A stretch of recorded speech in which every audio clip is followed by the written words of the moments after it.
Disco Africa, une histoire malgache et les cris d'une jeunesse à la dérive. Ce film est une histoire de Kaoumé, 20 ans, qui travaille dans une mine clandestine de saphir. Une nuit, la recherche de la pierre précieuse vire au drame et le jeune homme est contraint de rentrer chez lui à Tamatave.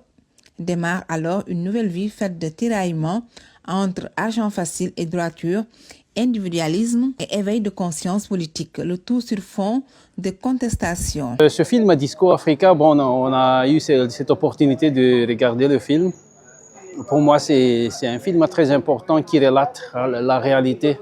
Malheureusement, c'est une réalité triste à Madagascar, mais je pense que ce n'est pas seulement Madagascar, mais dans plusieurs pays en Afrique, malheureusement. Pour moi, c'est un film important. Un film important, c'est un film dont le réalisateur constitue un témoin de son époque. Et ça, pour moi, pour Luc, ça va rester à jamais gravé dans la mémoire des Malgaches. Et ça va témoigner. Et les images de son film demeureront de plus en plus importantes. Donc, face à n'importe quelle génération, surtout la génération future, qui aura envie de savoir ce qui s'est passé, ce qu'ils ont traversé et ce qu'ils ont raté, et ce qu'ils sont en train de vivre.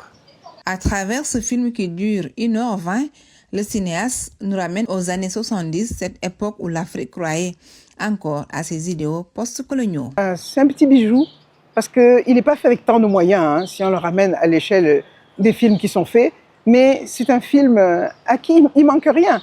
Il a une âme, il raconte une vraie histoire et surtout beaucoup de peuples et leur jeunesse pourront se retrouver dedans. Disco Africa est une histoire malgache sur les écrans de la capitale sénégalaise. Ce film plonge le public dans un Madagascar aussi contemporain qu'intemporel.